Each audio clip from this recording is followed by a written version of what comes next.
Both teams with some unexpected performances under center. Florida's Kyle Trask making his third career start, taking over for the injured Felipe Franks. Auburn's Bo Nix, a true freshman, coming off his best performance in their win over Mississippi State. So, Todd, who has impressed you more given their situation, Nix or Trask? I've got to go with Bo Nix, and I was at that Kentucky game when Trask came in the second half and took over. But what Bo Nix has done as a freshman to come in and handle it, and also the improvement that we've seen, David, throwing the football and taking some shots down the field, some more accuracy, more touch. I've just been really impressed with his development so far. No doubt. And last week, by far his best game. More designed runs by him. That was 12 last week as opposed to 4 was the previous high. You can tell. But starting to see blitzes in the middle and throwing right over the middle behind it. Starting to, hey, he even hit a nice little corner route in cover 2, the honey hole of cover 2. Yep. Like, he's starting to see the game and understand where to go with the ball.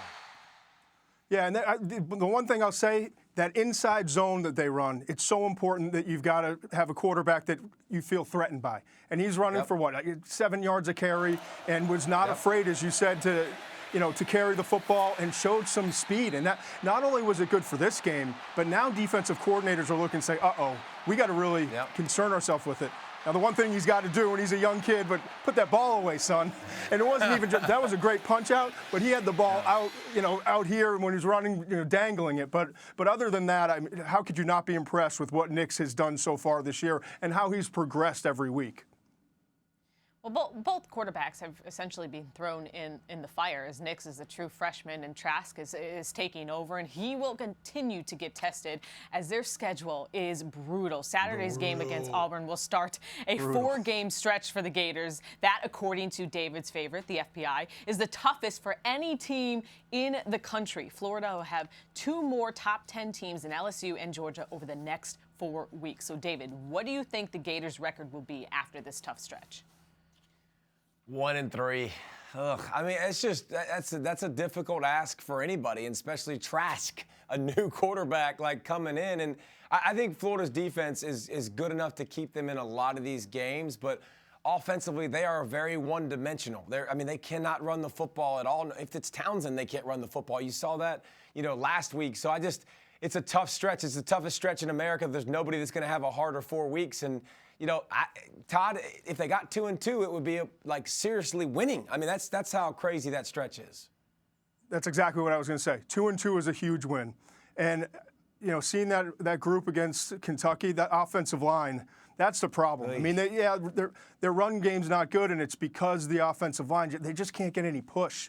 Kentucky's offensive line was clearly better in that football game. And since then, they've played Tennessee, they played Townsend, and it's worked out well in terms of having that schedule with a young quarterback and inexperience. But this is going to be, I can't imagine a harder stretch for any team for 4 weeks in a row than what Florida's going to go through.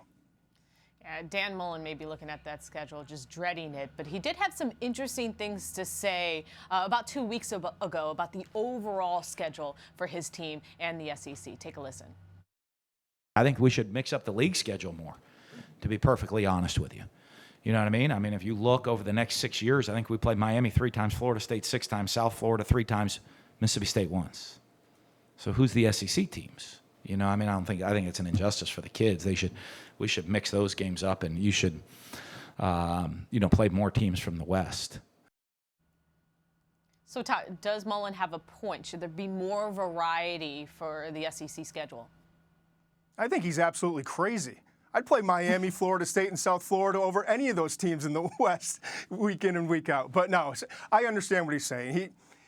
I think the SEC could do a better job. You're stuck with all the one-offs with Tennessee and Alabama that you're locked into, and now all of a sudden, when you're only playing 8 league games and you've got so many teams in the conference in your own division, the rotation, it just doesn't give players an opportunity to go and experience all these different environments and play these different teams. But again, I'd like Florida State, Miami, and South Florida. Yeah, I think every team in the SEC in your 4 years, you should be able to play every team. I don't think that's too much to ask to be able to face one team from each side. Like you're going to play the East every year, obviously, if you're in the SEC East, but to play one team from the West at least every single year, obviously a couple teams you're going to play from the West, and in your 4 years, you've played literally every single school. I mean, I remember from my time in the SEC, I beat every team in the SEC except Mississippi State. We never played them. Yeah, you did. And it would have been really, it would have been really fun to play the Bulldogs and to see Mississippi State and stuff like that when I was a player. It would have been cool. Yeah, what's the point of having a conference if really you're just stuck in one division of the conference? You should continue to play everybody. Thanks so much for watching ESPN on YouTube. For more sports analysis and highlights, download the ESPN app. And for live streaming and premium content, subscribe to ESPN+.